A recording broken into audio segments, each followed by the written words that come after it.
Hi, I'm Catherine. This is Zach. Hello. We're from Rosie Ravelston Books. We're going to be doing a Wigwam's book review, what we've read or what we're currently reading. Do you want to start? Should I start? No, you start. All right. I have read Jess Hill, See What You Made Me Do. This is, I think she's from Sydney. Do you know that? I think so. She's an investigative She's journalist. Australian. Well, either way, she's Australian, and basically considers power control and domestic abuse within Australia and within New South Wales, and basically how broken the system is. Bit of light reading.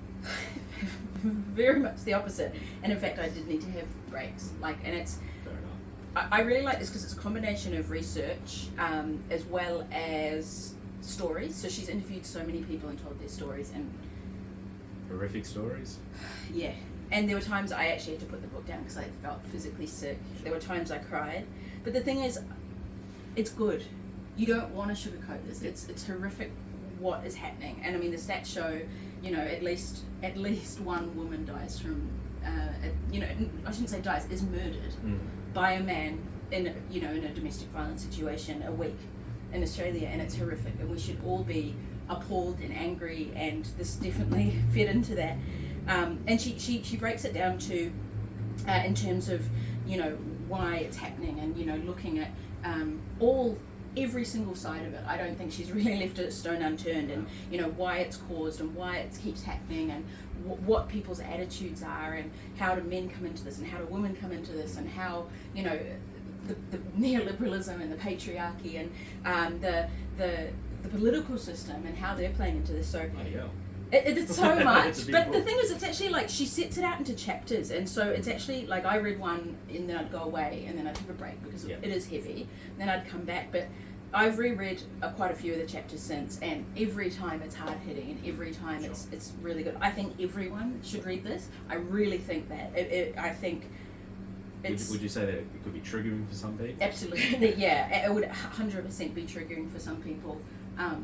But again, I think it'll help people understand why the cycle of domestic abuse happens, because we see, especially in coercive controlling behaviour, we see that people don't necessarily realise that what they're suffering is abuse, and what's happening to them is abuse. And so I think it's so powerful, and I'm aware we have only a few minutes, and I could rant about this honestly for an hour. I think it's absolutely fantastic. One of the best books I've ever read. Is it a book for women?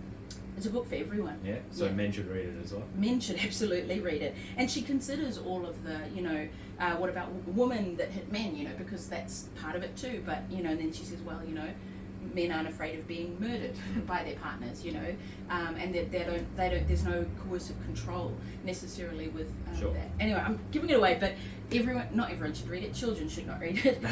But yeah, men, women, all genders should read it, because it's powerful, and it's fantastic.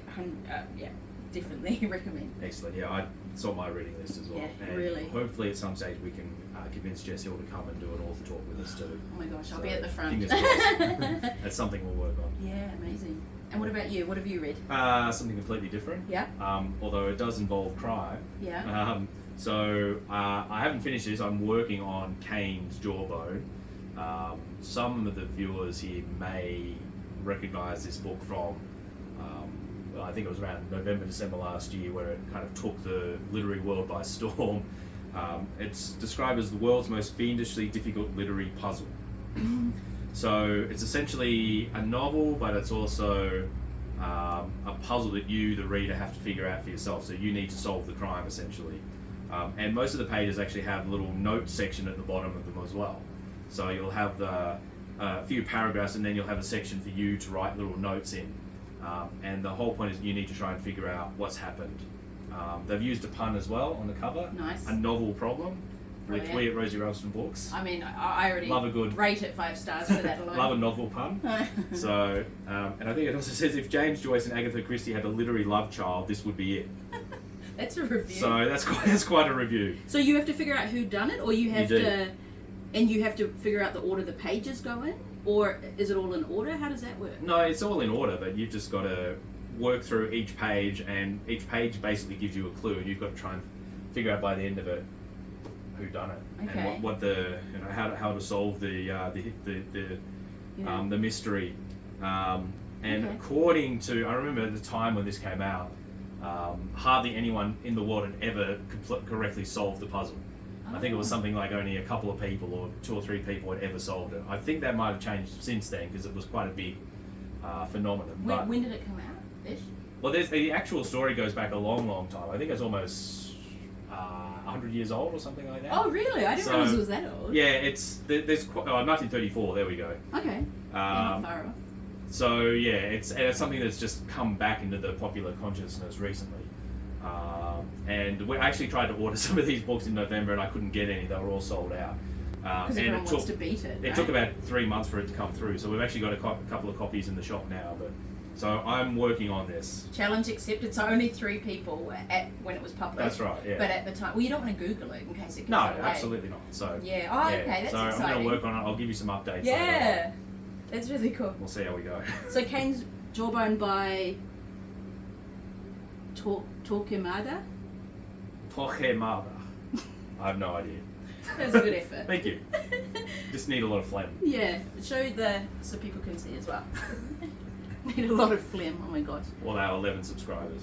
A unique hybrid of word puzzle and whodunit. Yeah. That's good. I love that. What Yeah. a great concept for a book. So we'll work on it. See how Alright, we we'll go. keep you posted.